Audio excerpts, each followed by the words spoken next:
Duda ang mga senador sa mga paliwanag ni Sheila Go tungkol sa mga tumulong na mag-ayos ng kanilang paglabas ng bansa. Lalo't lumalabas sa investigasyong peke ang Kuala Lumpur stamp sa passport ni Sheila nang makalapag sila sa Malaysia.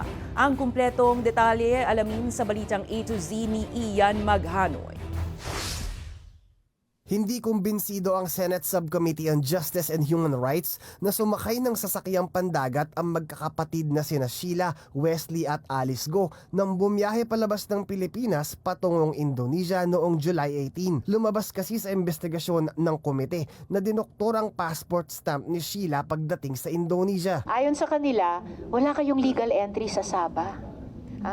Pati yung stamp sa passport na nag-i-indicate na dumating kayo sa Sabah, fake daw yung stamp na yan.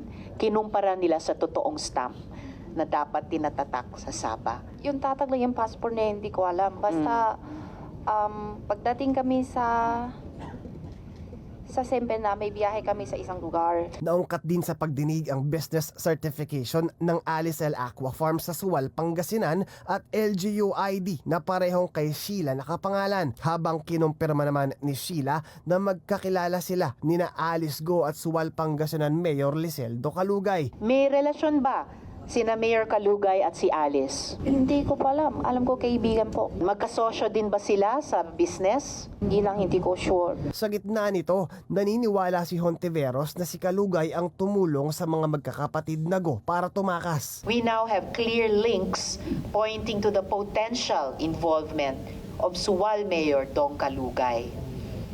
Mayor Go, nagsinungaling kayo sa mukha ng lahat ng Pilipino. Pero tapos na ang panloloko nyo. Absent naman sa pagdinig si Cassandra Ong at Calugay. Tinamaan kasi ng dengue si Calugay habang tumaas naman ang blood pressure ni Cassandra. Samantala, kung mapapatunayang sangkot sa money laundering at iba't ibang alegasyon hinggil sa pogo si Sheila. Isipin mo lahat ng sinasabi namin sa inyo habang tumatakbo pa itong hearing na ito.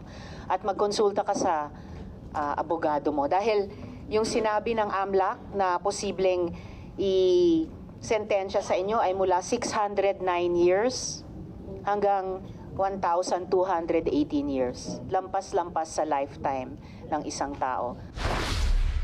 Napailing naman si Senator Joel Villanueva nang makumpirmang hindi pala tunay na ama ni Sheila si John Zango, ang itunuturong tatay ni Alice. Ibig sabihin, hindi rin tunay na magkapatid si Alice at Sheila. Si Alice may tunay na tatay at tunay na nanay.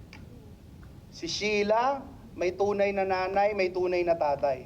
Ito ba sa apat na ito, walang pareho? Pareho kayong pareho Wala ni po. Alice na nanay, parehong tatay, wala? Wala po.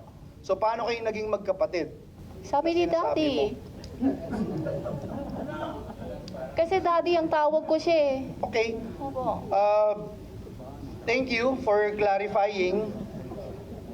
So ngayon, plano pa rin ng Senate Subcommittee on Justice and Human Rights na imbitahan si Ong at si Calugay para sa susunod na Senate inquiry. Kinumpirma naman ni Hontiveros na bukas din ay susuko na si Alice Go sa Senado ngayong hawak na siya ng mga otoridad. Para sa Balitang A to Z, Ian Maghanoy.